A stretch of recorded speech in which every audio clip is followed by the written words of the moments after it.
Noches, bienvenidos.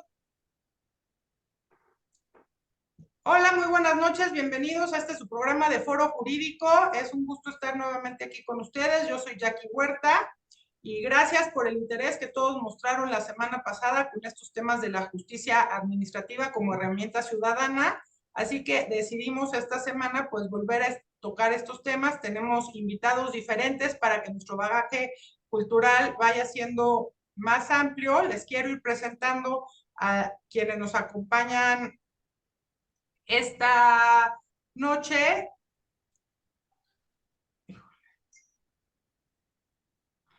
Tenemos al maestro Víctor Hernández Tobar. Víctor es licenciado en Derecho por la Universidad Salesiana, cursó la especialidad y maestría en Justicia Administrativa en el Centro de Estudios en materia de Derecho Fiscal y Administrativo del Tribunal Federal de Justicia Administrativa. En su trayectoria ha sido oficial jurisdiccional y secretario de acuerdos en distintas salas, habiéndose también desempeñado como magistrado por Ministerio de Ley. Actualmente es secretario de acuerdos en la sala especializada mixta en juicio en línea y en materia ambiental y regulación. Buenas noches, Víctor, Buenas bienvenido. noches, Jackie. Mucho gusto. También nos acompaña Marco Antonio Cortés Hernández. Marco es contador público y abogado por la UNAM, especialista en materia fiscal por la División de Estudios de Posgrado de la Facultad de Contaduría y Administración de la misma universidad, especialista en Sistema Nacional Anticorrupción, Derechos Humanos y Justicia Administrativa, así como maestro en Justicia Administrativa por el Centro de Estudios del Tribunal Federal de Justicia Administrativa. Ha sido docente y profesor adjunto en la Universidad del Valle de Puebla, la Universidad Libre de Derecho y el Instituto de Especialización Administrativa del Tribunal de la Ciudad de México. En la iniciativa privada ha sido asesor fiscal y en el ámbito público lleva 16 años de experiencia jurisdiccional en el Tribunal Federal de Justicia Administrativa, donde comenzó como oficial jurisdiccional y ahora es secretario de acuerdos en la 14ª Sala Regional Metropolitana. Buenas noches, Marco, bienvenido. Jackie, muy buenas noches. Compañeros, buenas noches. Buenas noches. También está con nosotros el licenciado José Hermes Mata Castellanos. Él es licenciado en Derecho por la Universidad Nacional Autónoma de México. Estudió la especialidad en Justicia Administrativa en el Centro de Estudios del Tribunal Federal de Justicia Administrativa. Cuenta con diversos diplomados en materia fiscal y administrativa. El licenciado Mata Castellanos ingresó en el 2006 como secretario de acuerdos al Tribunal Federal de Justicia Administrativa, posteriormente como secretario de acuerdos, posteriormente fue actuario, secretario de acuerdos y también se desempeñó en el 2020 como magistrado por Ministerio de Ley. Actualmente es secretario de acuerdos adscrito a la 7ª Sala Regional Metropolitana. Buenas noches, licenciado Mata Castellanos. Buenas noches, Jackie. Mucho gusto en saludarte a ti y a tu audiencia. Muchas gracias por la invitación a este foro. Buenas noches, compañeros. Y tenemos también con nosotros al maestro Julio Guillén Bonifaz, para aquellos que no los conocen. Él es un especialista en derechos humanos y en seguridad, es abogado por la Universidad del Valle en México, maestro en derechos humanos por la Asociación Mexicana de Derecho Penal y Criminología, fue consultor de las Naciones Unidas en la Oficina contra la Droga y los Delitos, y es asesor jurídico de la víctima en la recomendación 22-2017 de la Comisión Nacional de Derechos Humanos en contra de la Fiscalía General de la República. Buenas noches, Julio, y bienvenido. Hola Jackie, muy buenas noches. Saludo a todas y a todos. Pues para aquellos que no estuvieron con nosotros hace 8 días, les comentamos un poco qué es la justicia administrativa. Nuestros 3 invitados de lujo son secretarios de acuerdo en el Tribunal Federal de Justicia Administrativa. Este tribunal es un órgano autónomo del gobierno, es un organismo autónomo federal. Se compone por una sala superior y por salas regionales y salas metropolitanas. También tienen materias especializadas. Entonces, bueno, pues quisiéramos que hoy nos platicaran ustedes un poquito más de esto, porque la vez pasada no pudimos profundizar sí nos comentaron que tienen diversos tipos de juicio y diferentes vías. Entonces, no sé, Víctor, si nos pudieras platicar un poquito, sobre todo tú que estás en una sala especializada en juicio en línea, eh, ¿qué es el juicio en línea? Ok, bueno, antes que nada, otra vez reitero, muchas gracias por la invitación, Jackie, a ti y a la audiencia que nos está escuchando. Y pues bueno, hablar de juicio en línea es un motivo de orgullo para el tribunal al que pertenezco. ¿Por qué es un motivo de orgullo? Porque obviamente lo único que hace ese sistema es que no se gaste más papel. Hoy en día en este cambio climático nos está acabando la vida y obviamente haciendo uso de las herramientas tecnológicas es que se implementó un juicio en línea. Este juicio en línea data desde el año 2011-2012 en el tribunal que se implementó y hoy en día está la versión 2.0 que se implementó a partir del 1 de enero del 2023. Este juicio en línea lo que hace es obviamente, tener mayor alcance para el justiciable de que pueda presentar su demanda a través del sistema que implementó el propio tribunal. Es decir, tú haces tu demanda en tu archivo de Word, los justiciables, los abogados que los representen, presentan en la plataforma su archivo, lo suben como cualquier correo institucional y obviamente nosotros nos va a llegar en nuestra sala que es de juicios en línea, mixta hoy en día. La vamos a acordar y no es necesario que tengas ni presentes traslados, no es necesario que andes corriendo en la oficialidad de partes para poderte formar, no, simplemente llega tu demanda a través de ese sistema y en ese sistema, pues obviamente nosotros vamos a acordar. Ojo, es el mismo procedimiento como si fuera en papel en el sentido de tú tienes que presentar tu archivo electrónico de demanda, tienes que adjuntar tus archivos de las pruebas que consideren necesarias y las envían. Hay un proceso antes, obviamente, respecto de un registro en la plataforma para que puedan accesar al mismo, ¿no? Y obviamente lo que se tiene es simplificar más la metodología en el sentido de cómo acercar la justicia, la impartición de justicia a todo aquel gobernado. Víctor, te tendré una primera pregunta ahorita con lo que nos estás comentando. Aquí en la ciudad, ¿ustedes como sala de juicio en línea cubren asuntos de toda la República? Sería una parte. Y la otra es, bueno, me queda claro que nosotros aquí en la Ciudad de México tenemos transporte público, es mucho más fácil movernos, pero quiero yo suponer que en la sala que tiene el tribunal en Oaxaca, que está en la capital, alguien que viviera en otro municipio puede presentar, si tiene acceso a internet, un juicio en línea sin tener que estarse moviendo hacia donde sea que esté ubicada la sala del tribunal. Es correcto. Todas las salas hoy en día, uno de los proyectos que está impulsando el magistrado presidente, pues obviamente que en todas las salas esté habilitado el sistema de justicia en línea. Entonces, al menos en lo particular, en la sala en la que yo me encuentro adscrito, es la sala especializada mixta en juicios en línea y en materia ambiental y regulación. A lo mejor, nada más para explicarle a la audiencia. En nuestro tribunal es un mundo de materias que podemos conocer de la administración pública y en la sala en la que yo estoy vemos todos los actos emitidos por órganos reguladores del Estado.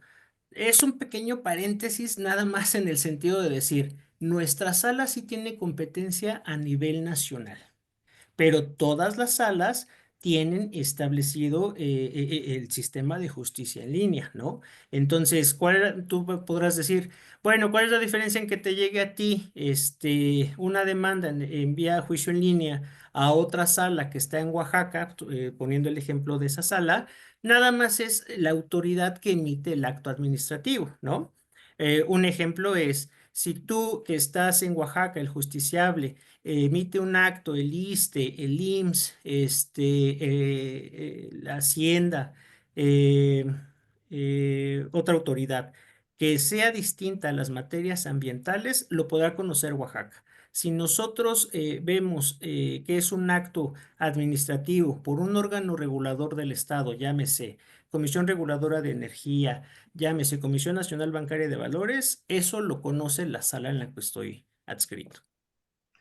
Muy bien, muchas gracias, Marco. Y bueno, Víctor, y Marco, tendría una pregunta. Víctor hizo referencia a que ven mucho tipo de materias en el tribunal. Él ya nos comentó esta parte de los órganos reguladores del Estado y cuáles son. ¿Nos podrías tú ampliar un poquito más o sea, ahora sí que en dinero contante insonante, para que nosotros entendamos qué tipo de materias ven? Porque la vez pasada veíamos que ven temas de comercio exterior, ahora estamos viendo que ven temas pues ambientales. Entonces, como a grosso modo, ¿qué materias ve el tribunal? Claro, claro que sí. Híjole, la competencia, como bien han dicho, es amplísima. Vemos desde todas las resoluciones que emite el Servicio de Administración Tributaria, créditos fiscales, solicitudes de devolución, autorizaciones que debe de otorgar el SAT, IMSS, Infonavit. Mucho tenemos en nuestros inventarios temas que tienen que ver con pensiones civiles, ¿no? Aquí vemos la forma en la que se determinan estas cuotas pensionarias, vemos que se determinen correctamente. Esto incide directamente en todas las personas que tienen este derecho a una pensión, ¿no? Es una exigencia de todo este sector de la población que sus pensiones se determinen correctamente, y en ese sentido nosotros revisamos la correcta cuantificación de sus pensiones. Vemos también muchos temas de contratos de obra pública, servicios públicos. El Estado, pues, requiere para su funcionamiento contratar con proveedores. Todos estos proveedores, pues, suscriben contratos con el Estado, y entonces se agendan, se pactan determinadas obligaciones entre las partes, y se debe de velar por el debido cumplimiento de esas obligaciones con el mayor beneficio para el Estado. Cuando los proveedores o la administración pública incumple con esas obligaciones, es que surgen estos conflictos de los que nosotros podemos conocer. También en todas las áreas administrativas, todas las secretarías de Estado, todas las dependencias, los organismos descentralizados, desconcentrados, pueden emitir actos de autoridad que afecten a los particulares, ¿no? Secretaría de Educación Pública, Secretaría de Energía, Secretaría de Comunicaciones y Transportes. Todas las secretarías de Estado a nivel federal pueden emitir actos que afectan directamente a los particulares, y pues necesariamente pueden existir conflictos en la ejecución de esos actos. Y por supuesto conoceremos nosotros, tenemos competencia para conocer conflictos entre las instituciones policiales como la Guardia Nacional y sus miembros y la corporación, temas del régimen disciplinario, algunas infracciones en las que pueden incurrir estos miembros de las corporaciones, y esos conflictos también son competencia nuestra. También tenemos una sala especializada en propiedad intelectual que conoce cosas muy interesantes. El tema de la propiedad industrial, patentes, marcas, también el tema de derechos de autor, canciones, libros, cómo se administran todos estos tipos de derechos. Y otra área que también es muy interesante en materia de propiedad intelectual tiene que ver con las variedades vegetales, ¿no? Hay desarrollos tecnológicos que modifican y alteran algunas variedades vegetales, y esa modificación que se hace para que sea más resistente una semilla, un grano de frijol, que esa variedad o esa modificación que se hizo en la genética de ese frijolito, pues tenga esa protección, ¿no? Para el beneficio económico de quien invirtió en la generación de esa tecnología. Entonces es bastante amplia la competencia del tribunal. ¿Estaría en lo correcto si digo que más que acto de autoridad, para que lo entendamos todos, cualquier resolución final que tome alguien en el gobierno federal, si yo como ciudadano no estoy de acuerdo con lo que me dice esa resolución final, este es el tribunal donde puedo ir a decir no estoy de acuerdo y ustedes decidirán si estuvo conforme a derecho, si me violó algún derecho o si sí está bien esa resolución. En términos generales, sí, pero también habría que recordar que nuestro país tenemos distintos ámbitos de gobierno. Tenemos un ámbito municipal, uno estatal y uno federal. En nuestro tribunal, el ámbito de competencia es a nivel federal. Las autoridades de las que conocemos sus resoluciones son en este carácter, ¿no? En el Tribunal de Justicia Administrativa de la Ciudad de México se ven otros temas que son como más locales, ¿no? Predial, permisos para los establecimientos mercantiles, verificación del cumplimiento de las cuestiones de protección civil, multas de tránsito, por ejemplo, de autorizaciones para taxistas, todo lo que es más directo, más cercano a la mayoría de la gente que tiene un conflicto con la autoridad, permisos para operar algunos establecimientos, es lo que conocen a nivel local, ¿no? Pero nosotros nos concentramos en el tema federal, las autoridades federales. Ah, qué interesante. Hermes, y a ti te preguntaría, en esta parte, ya que ustedes hacen una sentencia, se lleva todo un juicio, hacen una sentencia, ¿qué tan sencillo, con qué herramientas cuentan para lograr que sí se ejecute la sentencia que ustedes dictan? Ok. Bueno, en primer término, aquí hay que recalcar una parte que es muy importante. Una sentencia, para efectos de poderla hacerla cumplir, debe de quedar firme. ¿Qué es quedar firme? Que la sentencia ya no admita ningún medio de defensa por parte de ninguna de las partes, o que se resuelva el medio de defensa, ya sea el amparo o la revisión. Una vez que tenemos nosotros esa parte, que la sentencia ya adquiere firmeza, entonces estamos en condiciones de de requerir el cumplimiento.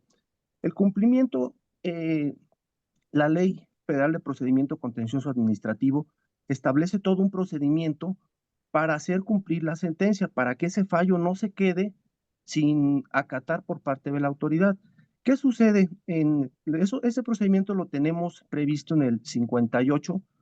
Ese artículo 58 nos establece dos partes. La primera parte es relacionada con el cumplimiento de oficio. El cumplimiento de oficio, ¿qué significa? Que la sala, a pesar de que no haya una promoción, que no existe una promoción, tiene la facultad de requerir el cumplimiento a la autoridad demandada en este caso. En este caso también se le va a hacer un primer requerimiento que es de 3 días para requerir que se proceda a dar cumplimiento a la sentencia. Pasando ese plazo de 3 días, si la autoridad no dio el cumplimiento respectivo, la ley faculta al magistrado instructor o a la sala, ¿para qué? Para que se imponga una primer multa. Esa primer multa también se hace del conocimiento del superior jerárquico de esta autoridad que ha sido contumaz, que no quiere cumplir con la sentencia. Posteriormente, en ese acuerdo en donde se hizo efectiva la primer multa, se hace un segundo requerimiento con un nuevo apercibimiento de multa.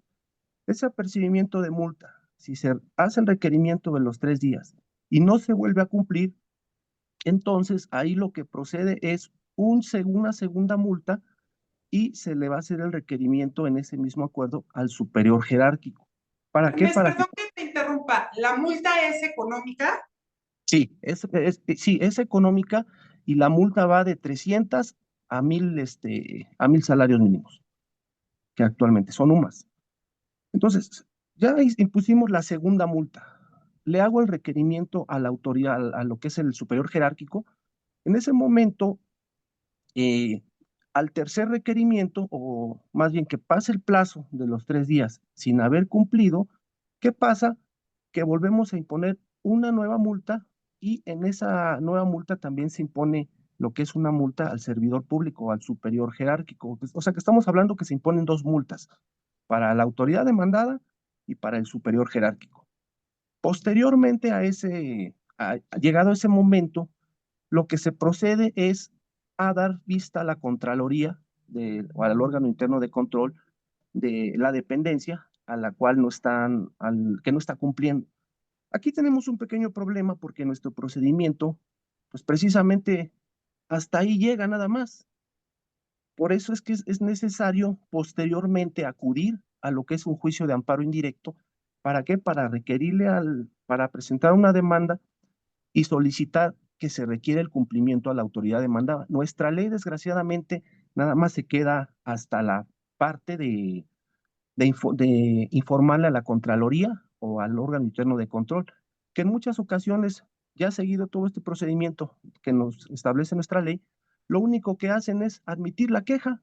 Admito la queja, le doy trámite y posteriormente nos informan que no hay elementos para poder sancionar al servidor público que no ha querido cumplir.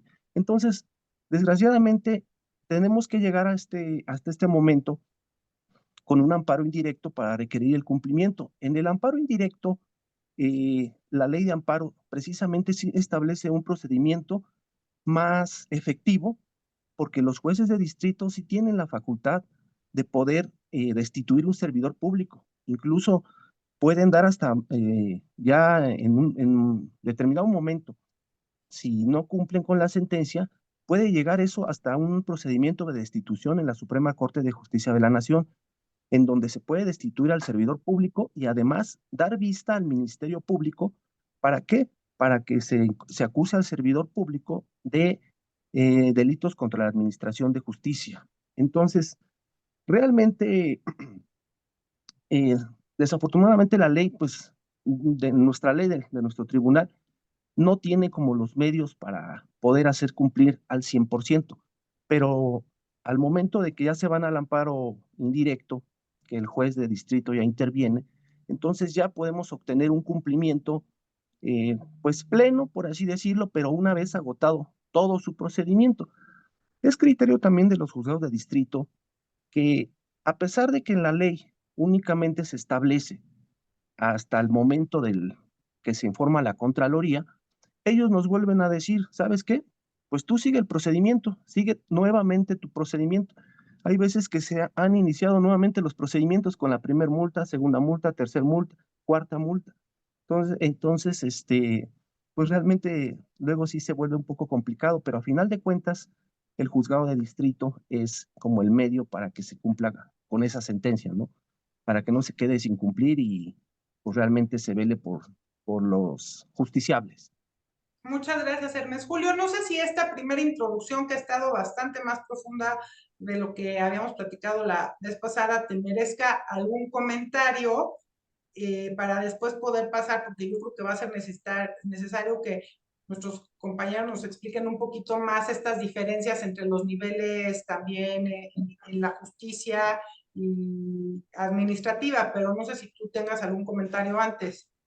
Y aquí muy interesante lo que nos ha platicado Víctor, Marco y Hermes. Y me gustaría preguntarle a Víctor, en estas peticiones que llegan a tener hacia órganos reguladores o de regulación, ¿cuáles son los juicios más comunes que se presentan que sean promovidos por particulares o en estos casos son promovidos en la mayoría por personas morales? Es decir, es común que las personas sientan alguna afectación, por ejemplo, la Comisión Nacional Bancaria y de Valores, o si es más común que sean las empresas las que vayan e interpongan este tipo de demandas. Pues son más común las personas morales. ¿Y por qué las morales? Porque, por ejemplo, son muy comunes las multas de las cajas de ahorro popular, de las propias instituciones bancarias, en la cual la Comisión Nacional Bancaria de Valores establece una serie de disposiciones administrativas para su regulación. ¿Y qué es esa regulación? Pues obviamente que si tienen de presentar ciertos informes de sus movimientos que realicen en cuanto a dinero, en cuanto a la prestación crediticia que realicen a personas físicas, sus clientes o morales, pues eso lo tienen que estar reportando ante dicha comisión. Entonces, hay veces que se les pasa, lo presentan de manera extemporánea y pues son acreedores a una multa, ¿no? Entonces, literal, contestando la pregunta, yo he visto más, digo, no son los únicos, pero he visto más que son empresas, personas morales que obviamente si no presentan o no respetan esas disposiciones, pues se les impone una multa respectiva y a nosotros nos corresponde pues verificar si efectivamente esa multa es legal, ¿no? Muchas gracias, Víctor. Y Marco, en esta parte que señalabas respecto a pensiones que les tocan resolver a ustedes, tendría esta pregunta. ¿Tanto el IMSS como el ISSSTE están obligados a actualizar las pensiones de las personas ya pensionadas? Y si no es así, ¿pueden estas personas demandar ante ustedes o es ante otra autoridad el demandar esta actualización de la pensión si es que esta persona no tuvo ninguna actualización en los últimos 10 años, por ejemplo, y entonces ve una gran diferencia entre su compañero que se acaba de pensionar hace 5 años y la diferencia con su pensión, que pudiera ser mucho mayor? Claro, existe el derecho. Lo que sí es que aquí tenemos dos vías. La competencia que tiene el tribunal para conocer en materia de pensiones es de pensiones con cargo al erario federal. Esto quiere decir que las personas que tienen derecho a una pensión tienen que haber sido trabajadores de instituciones públicas del Estado, ¿no?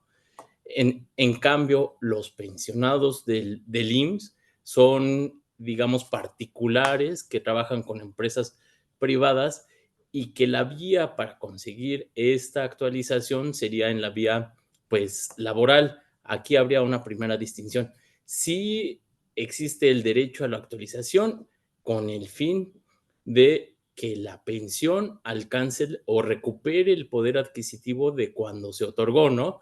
En la ley se han establecido diversos criterios para la actualización de las pensiones civiles con cargo al erario federal. En un principio se determinó, oye, la pensión que te otorguemos te la vamos a incrementar en la misma proporción que se incrementen los salarios de los trabajadores en activo. Este sistema estuvo vigente hasta el 2001. De 2001 a 2012 estuvo vigente otro sistema que se determinó que era por salarios mínimos. Entonces, el parámetro para incrementar el monto de las pensiones va por salarios mínimos. Cada vez que se incremente el salario mínimo, se va a incrementar el monto de tu pensión. Y finalmente, el último régimen que se encuentra todavía vigente es el de comparar el incremento de los trabajadores en activo frente a la inflación. Si a los trabajadores en activo se le ha incrementado en mayor proporción que el incremento de la inflación, pues te otorgamos este incremento.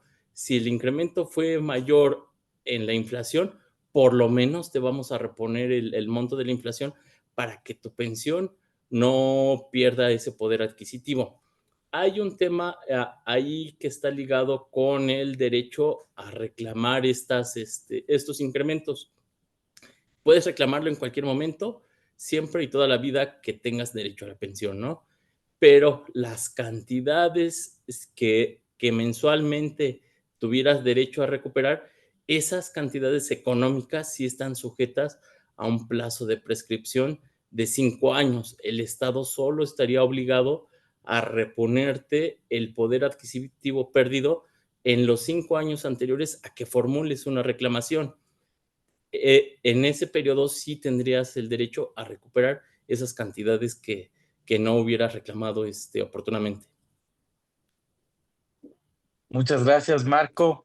Y Hermes, en esto que comentabas entre el Tribunal Federal Administrativo y el amparo, quizá nos podrías aclarar un poco cuál es esta diferencia entre el tribunal administrativo y un juez de amparo, es decir, si el juez de amparo es administrativo y está el tribunal administrativo, si conocen de lo mismo o conocen de materias diversas para aquellos que no son abogadas o abogados.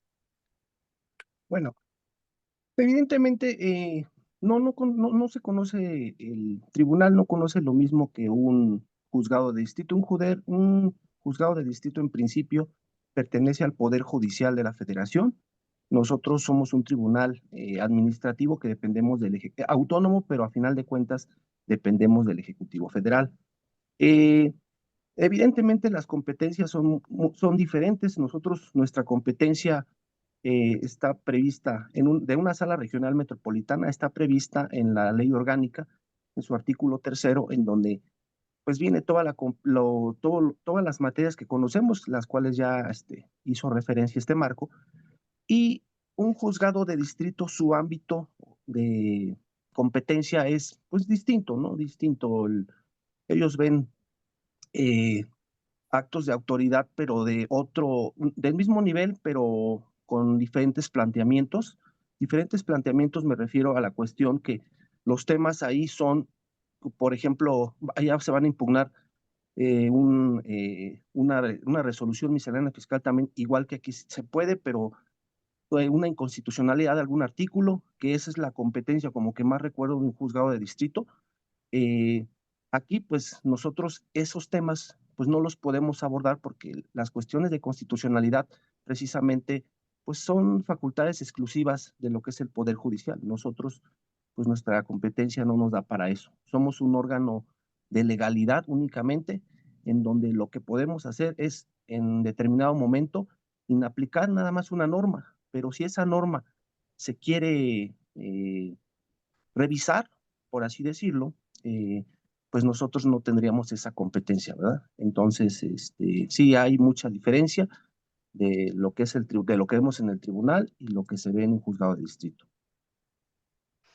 Muchas gracias, pues, después de lo que han platicado y sobre todo un poco de lo que comentó Hermes, tenemos una pregunta porque creo que anda desanimando un poco a nuestros seguidores, que nos preguntan que entonces por sí solo el juicio contencioso administrativo, si eso no es efectivo. Y yo en ese tenor te preguntaría, Víctor, si desde tu perspectiva, en la actualidad existen resultados tangibles de la justicia administrativa, si se ha logrado algo a raíz de que existe la justicia administrativa, porque también entiendo que el tribunal tiene más de 88 años de existir y que ha ido cada vez ampliando sus facultades y ampliando los temas en los que pues, se En meten. los que hace. Pues Uh-huh. sí, mira, tú misma lo has dicho, son 88 años de existencia del tribunal. Y pues bueno, ¿qué se han hecho en esos 88 años? Se ha hecho bastante.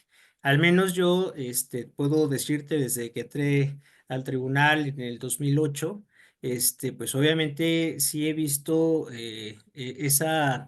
no solamente esa transformación, sino también ese alcance que ha tenido para el justiciable. Alguno de ellos, como lo mencionabas, fue el juicio en línea en el 2011. En el 2016 también fue la figura de un juicio sumario, ¿no? Y ese juicio sumario, la característica es que iba a tener un tope respecto, hablando de una cuantía, respecto de multas que no rebasen a este año los 614,000 pesos, ¿no? Donde una sentencia, ese juicio en la vía sumaria lo va a tener que resolver un solo magistrado, no va a ser por parte de 3 magistrados y su decisión, obviamente puede ser apelable solamente en la vía de amparo por el quejoso si es que no está de acuerdo con ella. Entonces, ¿qué se hizo en ese juicio sumario? Pues fue simplificar más los plazos a diferencia de un juicio ordinario. Otra situación también, pues sería la creación de las salas especializadas, como lo dijo Marco, la sala de propiedad intelectual, la sala especializada en materia ambiental. ¿Qué otra sala? La sala de resoluciones exclusivas de fondo, que obviamente, como dice su nombre, van a resolver el fondo y no se van a hacer cuestiones o plantear cuestiones formales. Entonces, sí se puede hablar de algo tangible que esté en alcance del justiciable, sí. ¿Son herramientas que puedan utilizar? Sí. ¿Que sean para su beneficio? Sí. O sea, entonces, sí redundo en esa, en esa eficacia, ¿no? Ahora, nada más como colorario, pues a lo mejor podrían haber otras situaciones de la carga insostenible que ha tenido el tribunal, que estamos llenos de expedientes, pero pues día a día, pues obviamente con nuestro amor a la profesión, pues es sacar adelante el trabajo y creo que ha tenido y ha representado de manera eficiente el poder resolver muchas cuestiones más en la vía sumaria, que es el antecedente a que haya una severa reducción de asuntos. Muchas gracias, Víctor. Marco, yo te preguntaría a ti si nos puedes explicar qué es el amparo, porque bueno, ya Hermes nos hizo un poco esta diferencia, pero entiendo, tú nos has hablado que en el ámbito municipal o local estarían los tribunales de justicia de los estados, está el Tribunal Federal de Justicia Administrativa, y como nos dijo Hermes, no son parte del Poder Judicial Federal. Entonces yo te preguntaría, ¿por qué hay tribunales colegiados en materia administrativa y sobre todo para aquellos que no son abogados, de los que ahora nos están viendo, ¿qué es el amparo? Claro, digamos que los tribunales administrativos vendrían siendo como la primera instancia que tienen los particulares para defenderse de todas estas resoluciones o actos de autoridad de los distintos ámbitos o niveles de gobierno, ¿no? Pero uno de los derechos que tenemos es siempre una segunda instancia, ¿no? Y la segunda instancia nos la da justo el juicio de amparo. En el juicio de amparo tenemos, digamos, dos vías, la vía directa y la indirecta. La vía directa, que es la que frecuentemente se promueve contra las resoluciones que dictan los tribunales, es una función de revisión de lo que se hizo en la primera instancia. En el Tribunal Federal de Justicia Administrativa emitimos una sentencia en la que reconocemos la validez de la determinación de un crédito fiscal y obviamente el actor que promovió ese juicio pues puede no estar de acuerdo con lo que resolvimos aquí en el tribunal. Entonces tiene derecho a acceder a esa segunda instancia en el juicio de amparo, ¿no? Que es un juicio, un medio de defensa extraordinario, ¿no? Ya es el mayor nivel que podemos alcanzar de justicia para que garanticemos a los particulares que las resoluciones que dictan los tribunales sean apegadas a derecho y a la justicia. En la vía indirecta, que es el amparo que se promueve en los juzgados de distrito, el otro se promueve en tribunales colegiados, ¿no? El indirecto se promueve ante juzgados de distrito y son actos dictados fuera de juicio, porque el juicio de amparo establece un principio que es el de definitividad, ¿no? Es necesario que se agoten todos los recursos que la ley prevé contra este tipo de actos para poder acceder al juicio de amparo. Y por eso se crea esta vía para aquellos actos que no pudieran ser reparados durante un proceso jurisdiccional como el que se sigue aquí en el tribunal. Por ejemplo, si en la tramitación del juicio te desechan una prueba y esa prueba era fundamental para que al momento de dictar sentencia se te diera la razón y recurriste en la vía del recurso de reclamación ese desechamiento y aún así no obtuviste la razón, esta falta de valoración de la prueba te va a afectar al momento de que se resuelva. Entonces, contra este tipo de actos es que puedes acudir al juicio de amparo en la vía indirecta para que el juzgado de distrito determine si ese desechamiento de esa prueba fue legal o ilegal. Y entonces si determina que fue ilegal, otorga el amparo y obliga al tribunal a que le dé curso a esta prueba y sea válidamente analizada al momento de dictar de sentencia. Pero entonces este juicio de amparo sí es un medio de defensa, digamos, extraordinario, porque cubre todas las posibilidades de que los justiciables tengan acceso a esta justicia, que obviamente en los tribunales de primera instancia siempre existe la posibilidad de cometer algún error, y entonces tenemos derecho a que se revisen esas resoluciones, ¿no?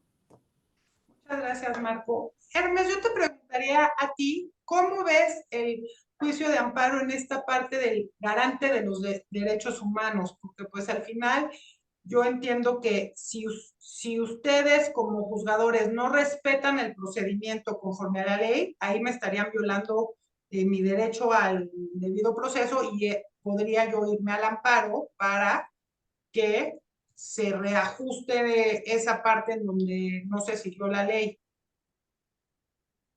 Ok, bueno, sí, evidentemente pues, tiene mucha importancia el juicio de amparo y pues aquí en lo que nosotros manejamos, evidentemente se dicta una sentencia, esa sentencia que se dicta, eh, si perjudica a lo que es el contribuyente, a la empresa, es un medio de defensa que ellos van a poder utilizar ante un tribunal colegiado precisamente para poder hacer valer su violación de derechos. Yo creo que allá es la instancia correspondiente en donde se va a resolver si efectivamente hubo una violación a un derecho humano. En este caso, te podría hablar de un tema relacionado con, a lo mejor con una pensión del ISSSTE, que es como lo más común, en donde luego en juicio hay extremos que no acreditan sus pretensiones en el juicio y es necesario que se llegue hasta esa instancia para pues que el colegiado que tiene facultades para poder aplicar derechos humanos, pues lo aplique y le pueda dar la razón en este caso a una persona que está peleando una pensión, ¿no? Entonces, yo creo que el juicio de amparo efectivamente es fundamental en lo que son para proteger los derechos humanos y las garantías individuales de las personas.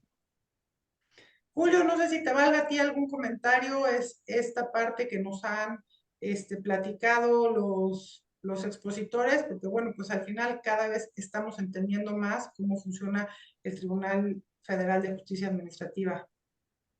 Pues creo que es muy interesante, Jackie, el tema del juicio en línea, porque principalmente permite este acceso a la justicia de manera más pronta, más expedita.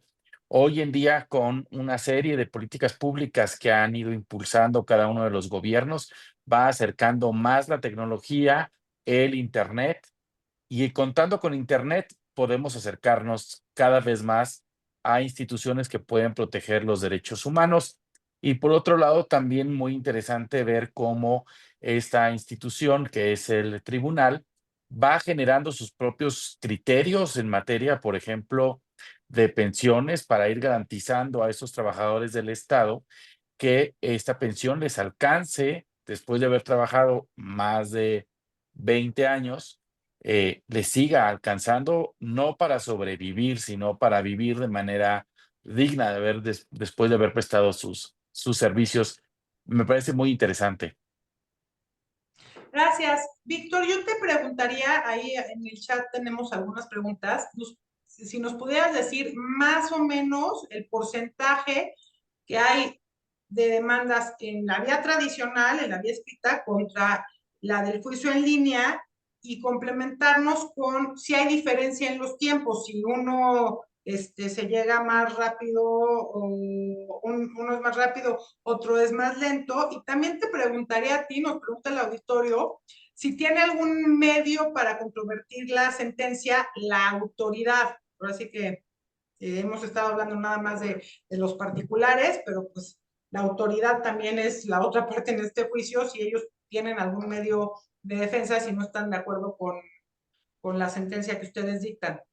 Sí, empiezo con la última pregunta. Sí, la autoridad tiene un medio de defensa que se llama recurso de revisión fiscal. Pero ese medio de defensa procede siempre y cuando en la sentencia nosotros hubiéramos resuelto el fondo del asunto. ¿A qué me refiero con el fondo del asunto? En que si en el derecho, la pretensión que está exigiendo el actor a través de la interpretación de la ley, le damos la razón y la autoridad considera que no es certera, entonces procederá ese recurso de revisión fiscal. Sin embargo, luego hay otras cuestiones que son más formales. ¿A qué me refiero con formales? Un ejemplo sería que hagan valer en una demanda que no le fue notificada legalmente, y como no le fue notificada, pues la autoridad excedió el plazo que tenía para emitir la resolución. Un ejemplo de 30, 40, 50 días conforme lo establezca la ley especial. Entonces, nosotros decimos no fue notificado, excediste esa resolución, se anula lisa y llanamente. Contra esa procede el recurso de revisión fiscal. No procede, así lo he conocido de criterios que propiamente ha emitido el propio Poder Judicial, ¿no? Entonces, sí hay un medio de defensa, se llama recurso de revisión fiscal y obviamente para su procedencia nosotros no la calificamos, simplemente anunciamos en qué sentido va la sentencia a través de nuestro informe que rindamos, y que el Poder Judicial determine si es procedente o no. Y en cuanto a la primera pregunta, una cuestión estadística, realmente te lo voy a decir claro. Sí, ha habido un incremento respecto de la presentación del juicio en línea. ¿Tiene las mismas particularidades o las mismas reglas? En general sí, pero en otras cuestiones no. ¿A qué me refiero con otras cuestiones? Es respecto de la forma en que se computa el término para notificar alguna actuación. Entonces, a lo mejor son cuestiones muy técnicas que pues, me llevaría aquí decirles, miren, el artículo tal establece que una notificación surtirá al tercer día, pero en juicio en línea es al día siguiente. Eso sí se los puedo comentar, serían una de las pequeñas particularidades, pero en general es como si lo tramitaras en papel. Yo preferiría que se queden con eso. Es algo que se tramita en papel, puede ser igual que juicio en línea, simplifica más bien la forma en cómo se presenta, sí, y las reglas, aunque son las mismas de carácter general, únicamente hay que tener cuidado en la fecha en la que se computa los términos por si existe algún requerimiento o algo, ¿no? Porque eso luego es donde les podría fallar mucho al justiciable y también a la propia autoridad. Muchas gracias, Víctor. Marco, yo tendría ahora una pregunta un poco más, pregunta, ejemplo, que me gustaría que nos dieras, porque así como Julio y Víctor han hablado de las bondades de la tecnología, que ya es una realidad de nuestra vida, en temas fiscales también es una realidad que pues antes el contador nos hacía la declaración de impuestos y ahora sí que todo era con papel y pluma. Y ahora con estos avances tecnológicos, con estos avances de los medios electrónicos de pago y que el RFC te lo piden ahora para cualquier cosa, casi para comprar un refresco en el Oxxo tienes que dar tu RFC, pues la realidad es que con esta tecnología para la autoridad fiscal es muy fácil cruzar información y entonces mi pregunta es sobre las presunciones fiscales, porque a veces nosotros declaramos una cuestión y entiendo yo que si la autoridad piensa que no declaramos correctamente, ellos pueden hacer un reajuste y de eso se derivaría una multa. Ahí es cuando pueden acudir con ustedes y que nos platiques un poquito de esto y de la legalidad de este cruce de información, porque eso creo que nos afecta a todos los ciudadanos que ya tenemos un RFC y estamos dados de alta en el sistema recaudador. Sí, muchas gracias por la pregunta.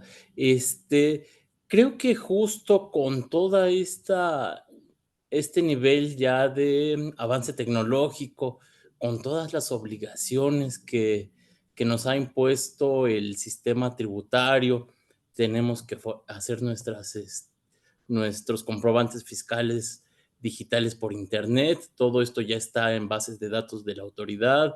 Tenemos que subir la contabilidad electrónica, tenemos que formular una gran cantidad de declaraciones informativas, clientes y proveedores. Mensualmente se tienen que estar declarando los ingresos, se formula una declaración anual con mucho detalle. Ya la autoridad tiene gran cantidad de información a su simple consulta de las bases de datos, y con ellas puede hacer una gran cantidad de cruces de datos. Eh, Sin embargo, pues hay muchas facultades de la autoridad que a mi consideración son excesivas, como son estas presunciones, porque la autoridad fiscal hace determinaciones de impuestos bajo un principio que parece meme, ¿no? Te vengo a determinar un crédito fiscal, eh, no tengo pruebas, pero tampoco tengo dudas de que debes mucho dinero, ¿no? Este, y bajo este principio de presunciones, encuentra, por ejemplo, oye, contribuyente, persona física, veo que has gastado tal cantidad de dinero, ¿no? Que excede el ingreso que me estás reportando.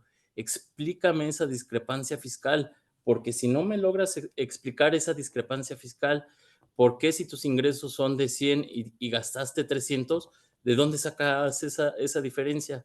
Si no me logras explicar de dónde salió esa diferencia, voy a presumir que fueron ingresos que tuviste y que no me declaraste, ¿no? Y por tanto te determino el impuesto correspondiente.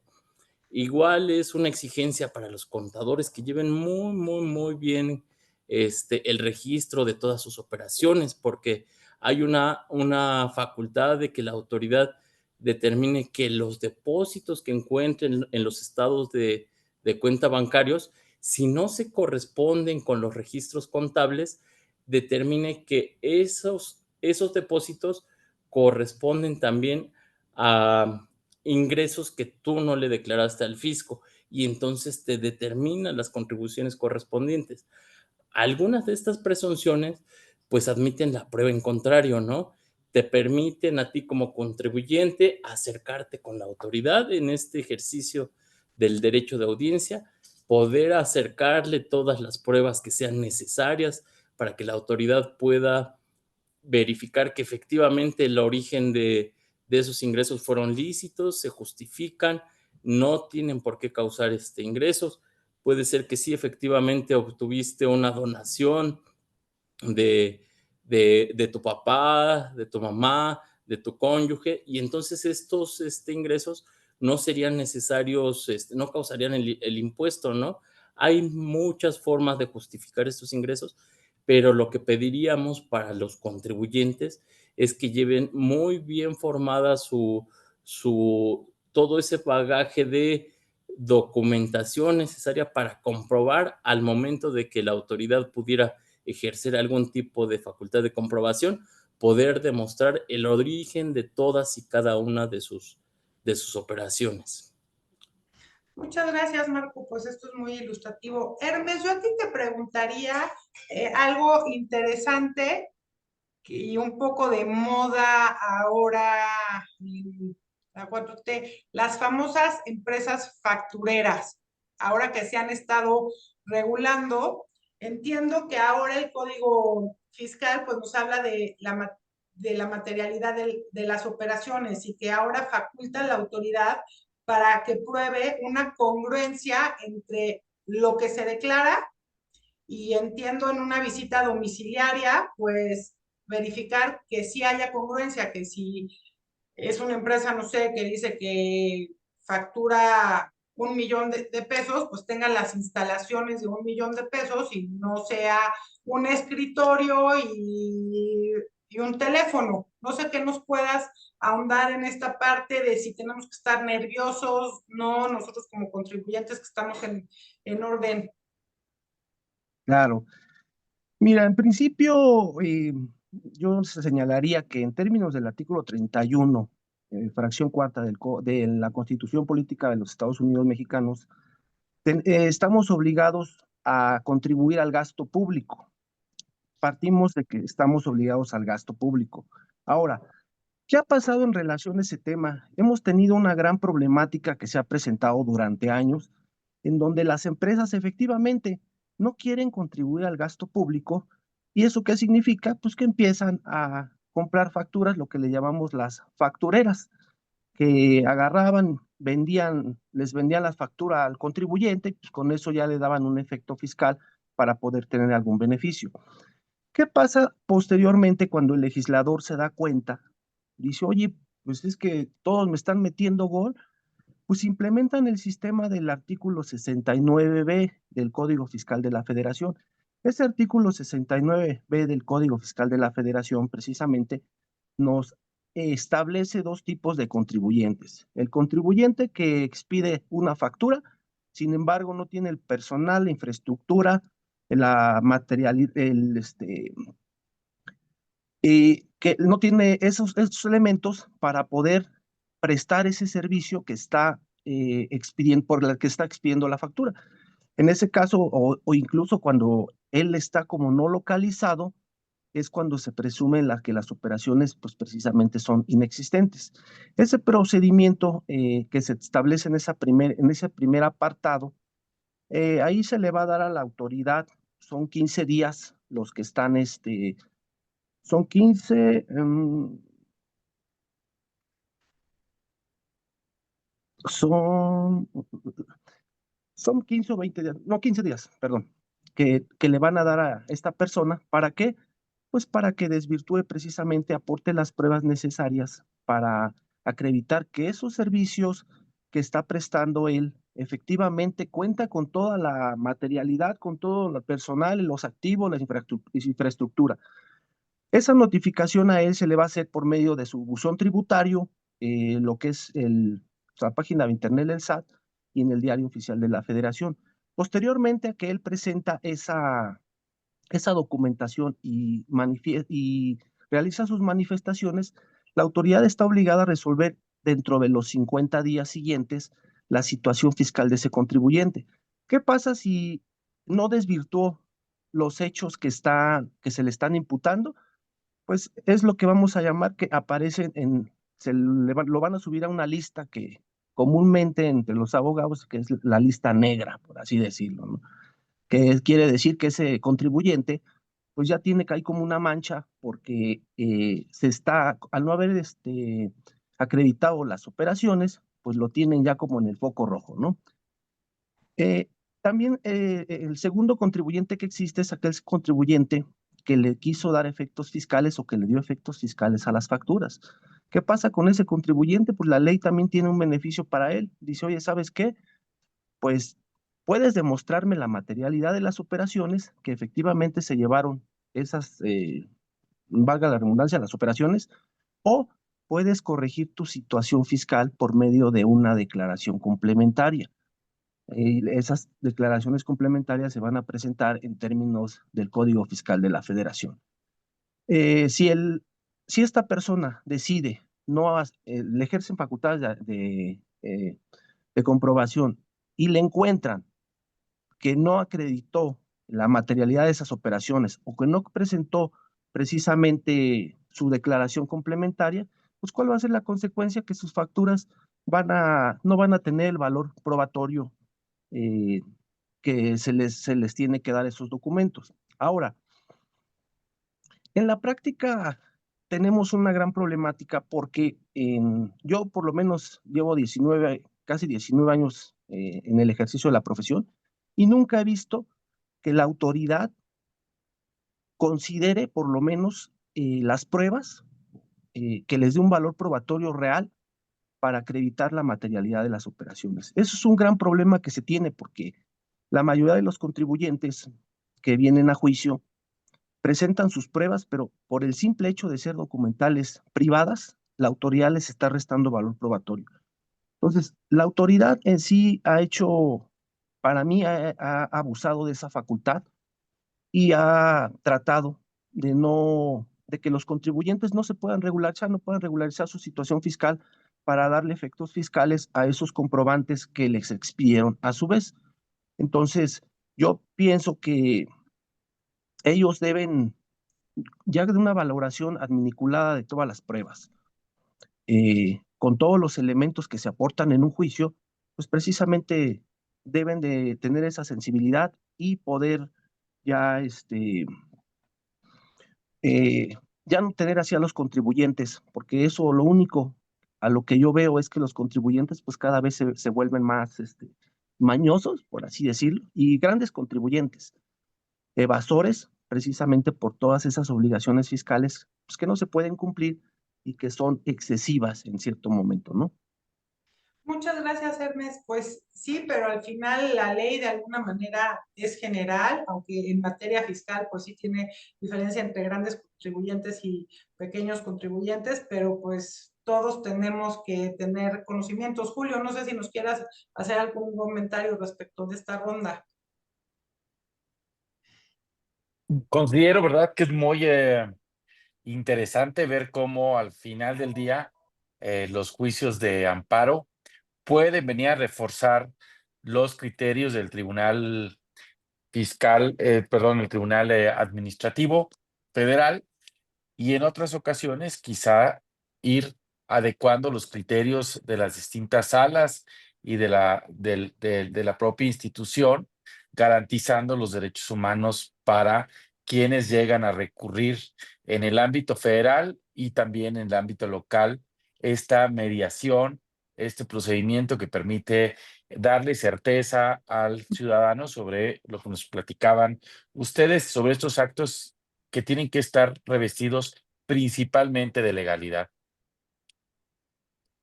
Muchas gracias. Pues ya se nos vino el tiempo encima, pero yo no quisiera desaprovechar la oportunidad de tenerlos aquí. Todavía tendría una última ronda de preguntas. Víctor, yo te quisiera preguntar, porque hoy en este día, en esta era en la que es una realidad el calentamiento global, en el que es una realidad que tenemos que ser más conscientes del medio ambiente, el que tú estés en la sala especializada en temas de materia ambiental, para mí sí es importante preguntarte qué tipo de cuestiones ven ustedes en tema ambiental, si se puede hacer algo, por ejemplo, ante las autoridades que toman determinaciones respecto de talas de árboles, aserraderos, toda esta cuestión, qué tan regulada está, porque bueno, pues cada día es más importante que todos estemos al pendiente del medio ambiente. Sí, eso sin duda en la sala en la que estoy, pues obviamente está la autoridad, Profepa, que depende de la Semarnat. Esa autoridad en especial ambiental, pues obviamente es la que va a procurar que ese tipo de establecimientos como un aserradero, pues cumpla con la normatividad, correspondiente respecto de la tala de árboles, ¿no? He tenido asuntos en los que desgraciadamente, pues obviamente les clausuran el local, su fuente de trabajo, pero lo hacen ¿por qué? Porque no logran acreditar de dónde obtuvieron esos materiales, ¿no? Entonces, que te lleguen a decir en la demanda, hoy es que yo se lo compré a otro fulanito y fulanito, ay, yo se lo compré de buena fe y bla, bla, bla.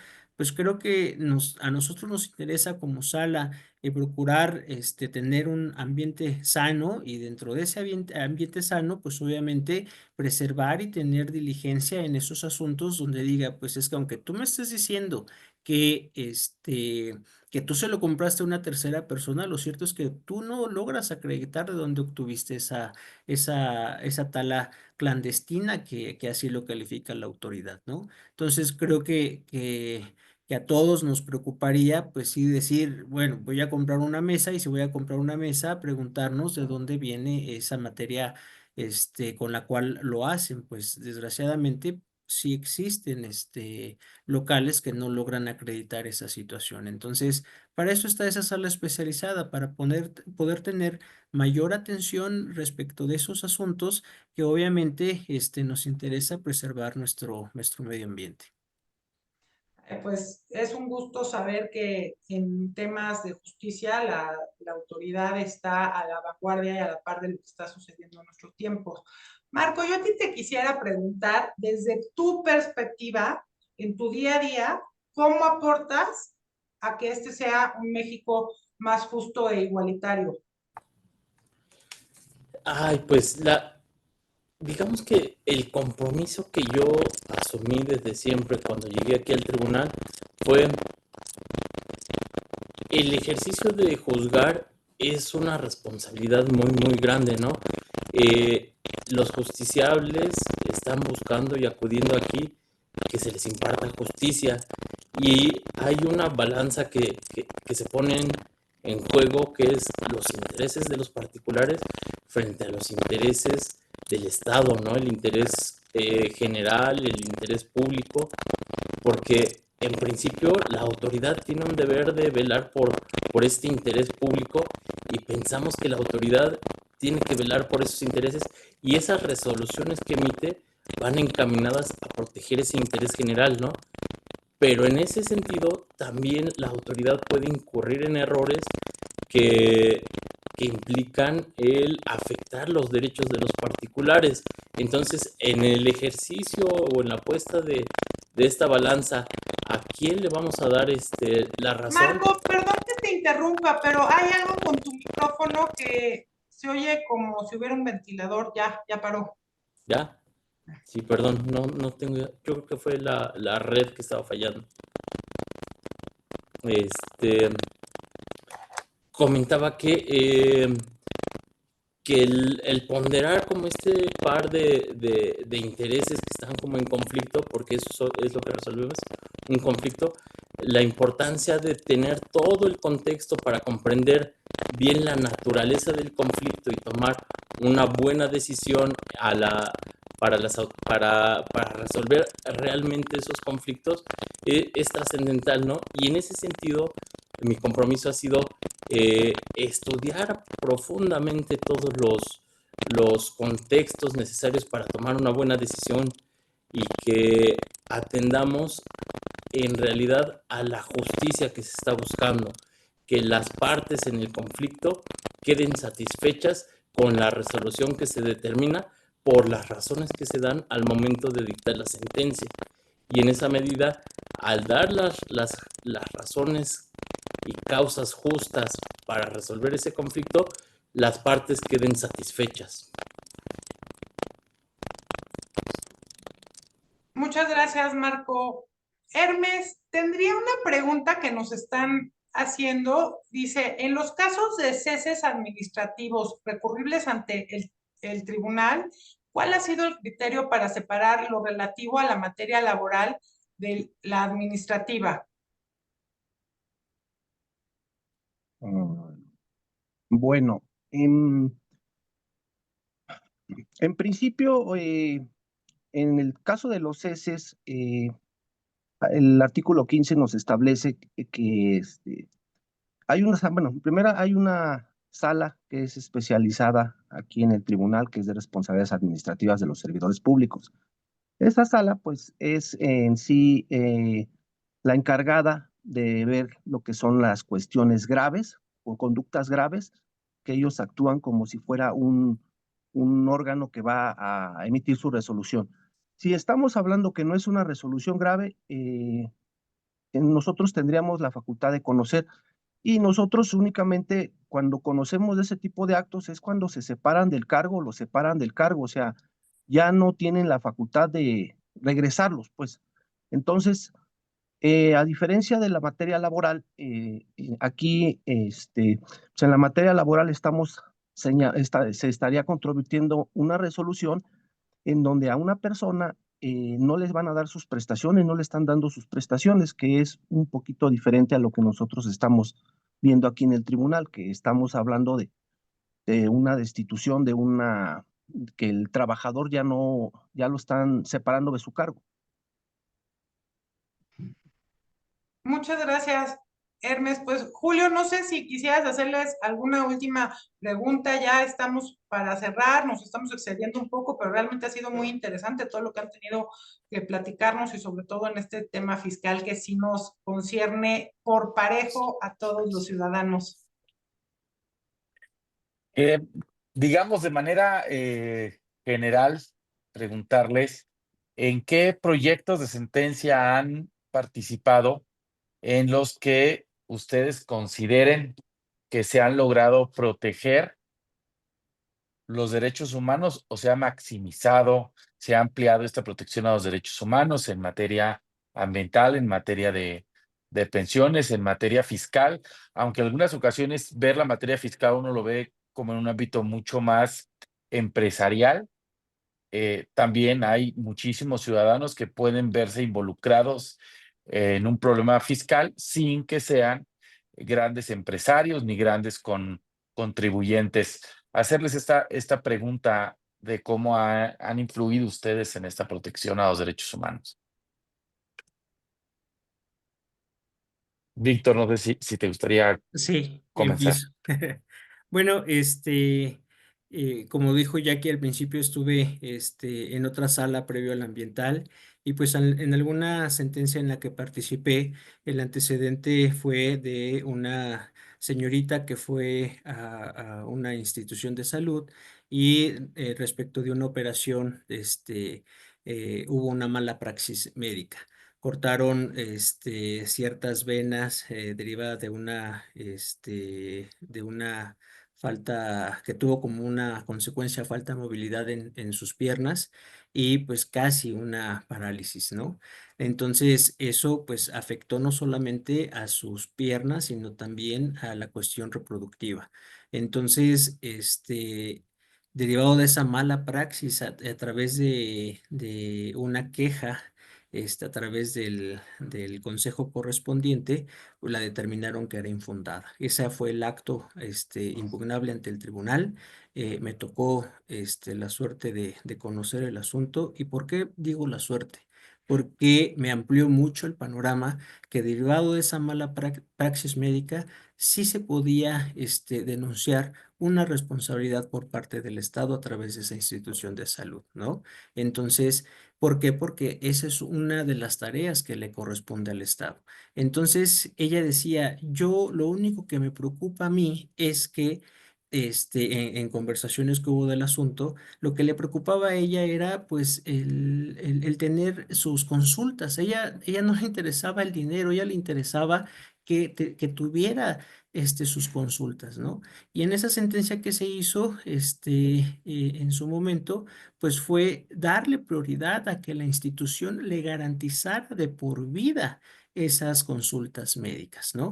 A través de los peritos correspondientes. Hubo el desahogo de periciales, y en esas periciales, tanto psicológicas, médicas, pues se determinó que efectivamente tenía que acudir al menos durante un año en 6 consultas de diferentes niveles de la atención a la salud, ¿no? Y obligar a la institución a que le proporcionara de por vida esa atención médica. Entonces, ustedes dijeran, bueno, ¿y cómo voy a asegurar que la institución de salud le va ¿cómo se llama? A poder brindar esa atención? Se puso en la sentencia que tenía que cubrir ciertos informes la autoridad para darle la atención y también tener la seguridad y quedar siempre expedito su derecho de poderlo hacer, ¿no? Entonces, otra pregunta a lo mejor se les viene a la mente, bueno, ¿y cómo van a saber cuántos años iba a vivir esa persona? Pues también lo que conocí al momento de elaborar ese proyecto, pues fue de que a través de información del INEGI, pues se puede saber cuál es la media en que podemos nosotros vivir conforme al año en el que hayamos nacido, ¿no? En ese caso, en esa sentencia se estableció que era una señorita de 30 años, y que iba una media a los 75, sin que se pusiera una restricción de que hasta los 75 se le va a dar la atención médica, no, va a ser de por vida, ¿no? Entonces, obviamente para todo esos argumentos que se establecieron en la sentencia, pues era indagar, como dijo Marco, tener esa responsabilidad de que alguien está exigiendo un derecho, una pretensión derivado de esa mala praxis. Es donde me atrevo a decir que tuve la oportunidad de que me abriera más el panorama o valga el criterio jurídico para poder hacer un proyecto en mi calidad de secretario de acuerdos, de decir y procurar la justicia ante esa persona. Muchas gracias, Víctor. Pues qué interesante, porque al final a estas personas en lo particular seguramente estoy segura que le hizo toda la diferencia tu sentencia, la sentencia en la que participaste a la persona que desafortunadamente sufrió esta situación. Marco, no sé si tú nos quieras compartir algún proyecto de sentencia en el que estés orgulloso de haber participado. Ay, es difícil porque creo que en todas las sentencias, pues tratamos siempre de brindar la mejor resolución posible, ¿no?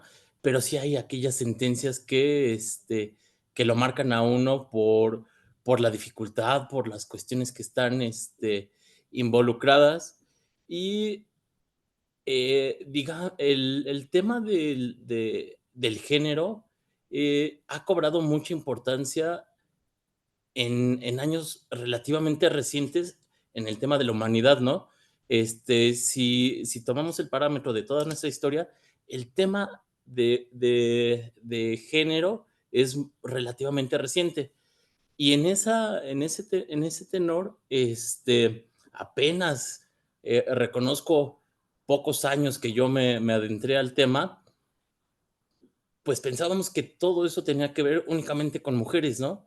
Pero también hay construcciones legales que distinguen y que afectan no nada más a mujeres, sino también a hombres, ¿no? Que se fundan en estereotipos, que la mujer es la que se queda en casa, los cuidados, y, y es la que depende económicamente de los hombres, pero oculta el hecho de que también hay hombres que pueden estar en esa situación, de que sea el hombre el que se queda en casa al cuidado de los hijos, de las labores de hogar. Y fue el caso de un varón que fue a solicitar una pensión de viudez, y la ley establece un, este, un requisito adicional que no solicitaba para las mujeres, ¿no?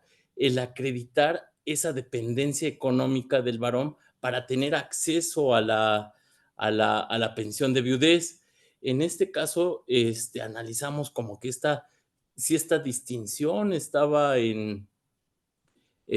justificada o no. Y también era muy reciente esta reforma en derechos humanos que nos facultaba al tribunal para poder ejercer este control difuso de la constitucionalidad, al grado de llegar a inaplicar normas legales, ¿no? La ley establecía esa distinción de que los hombres tenían esta condición de necesidad de acreditar esa dependencia económica, condición que no se exigía para las mujeres, ¿no? Y en ese caso, pues en ejercicio de este control difuso, la determinación que tomamos fue inaplicar esa norma, digamos, dejar en este estado de igualdad a hombres y mujeres, y condenar al ISSSTE al otorgamiento de esa pensión. Y lo que vimos ahí es que esta norma estaba construida bajo este estereotipo, ¿no? Los hombres no se hacen cargo de esas funciones de casa y de hogar, y por tanto no tendrían el acceso a esa pensión en condiciones igualitarias que una mujer. Fue un caso que me pareció relevante y emblemático en mi función. Muchas gracias, Marco. Pues sí, ya es una realidad que los tiempos han cambiado, que los roles no son tan definitivos y que es necesario cuidar los derechos de todos. Muy interesante, algo novedoso y diferente a lo que normalmente escuchamos, que nos va a dar para reflexionar bastantes días. Hermes, ¿alguna sentencia que para ti haya sido especial? Claro que sí, Jackie, mira, disculpen que insista en los temas del ISSSTE, pero yo creo que estos temas son los temas más sensibles, por así decirlo, porque es gente que ya no se está desempeñando en un cargo y van viviendo pues, conforme van obteniendo su pensión. Yo tuve un asunto en donde una persona solicitó su pensión, hizo su petición ante el ISSSTE. El ISSSTE emite una resolución expresa en donde le dice, ¿sabes qué? No te otorgo tu pensión por edad y tiempo de servicios porque no cumples con el requisito que establece la ley del ISSSTE. Se viene a juicio, al momento de que se viene al juicio, ya una vez substanciado, al momento de llegar al lo que es el dictado de la sentencia, en ese proyecto lo que se analizó fue, analizamos la Convención Interamericana de Derechos Humanos, un convenio relativo en donde se establece que se llama las normas mínimas de seguridad social y en aplicación del principio pro persona, lo que hicimos ahí fue dejar de aplicar la norma de la ley del ISSSTE, porque en la ley del ISSSTE se contemplaba 15 años para poder obtener una pensión por edad y tiempo de servicios, mientras que el convenio número 102 de la Organización Internacional del Trabajo contemplaba un tiempo que eran de 10 años. Entonces, al momento de que se formuló el proyecto, se hizo toda la justificación y concluimos precisamente que era procedente otorgarle una pensión a esta persona por haber cotizado 10 años del ISSSTE. Esa sentencia incluso fue materia de revisión y lo que más me llamó la atención fue que fue confirmada y actualmente esa sentencia ya se cumplió por parte del ISSSTE, que eso es algo realmente pues difícil porque la autoridad, en este caso el ISSSTE, son de las autoridades más renuentes para poder cumplir una sentencia. Siempre simplemente dejan pasar los plazos, dejan que se vayan alargando los juicios y hay ocasiones en que no llegamos a ver cuál fue el resultado. Y en este caso, pues el resultado fue que esta persona le otorgaron su pensión con los 10 años que estuvo cotizando al ISSSTE. Qué interesante, Julio. No sé si quieres hacer algún último comentario. Ya nos pasamos un poquito del tiempo. Tenemos muchos comentarios. A todos les ha resultado muy interesante todo lo que yo estoy aquí leyendo en pantalla de los comentarios. Los quieren felicitar, o sea, estar a la vanguardia por los conocimientos tan precisos que tienen en tan diversas materias. Yo les quiero agradecer por dedicarnos este tiempo y que nos hayamos podido pasar un poquito. Y bueno, pues Julio, no sé, algún último comentario para cerrar. Principalmente agradecerles a Víctor, a Marco y a Hermes, porque esta tarde ha sido muy interesante ver cómo el derecho administrativo tiene muchísimas aristas, desde lo estatal, lo municipal, sobre todo lo federal, que sí llega a impactar al final del día a muchas personas en el día a día, en el desarrollo de sus actividades, de sus funciones y del desarrollo de la vida para muchas personas, que ha sido una institución que al final del día viene siendo un contrapeso, yo creo, muy importante para instituciones autónomas, el Poder Ejecutivo, y ante la cual se puede recurrir. Y felicitarlos, realmente yo creo que hay personas que veremos en la boleta a elección judicial que cuentan con todos los conocimientos y toda la suficiencia para justamente impartir justicia, que son una de las exigencias que creo que tenemos muchísimas personas hoy en México. Felicidades. Pues muchas gracias por estar hoy con nosotros, a ustedes tres, a todo el público que estuvo con nosotros. En pantalla ahorita están viendo las redes sociales por si quisieran seguir a estos hombres de vanguardia, letrados, que la verdad es que tienen mucho conocimiento de cómo la justicia administrativa a cada uno de nosotros, los ciudadanos en individual, nos puede hacer una diferencia cuando estamos en una situación que a veces pudiéramos pensar en desventaja con la autoridad.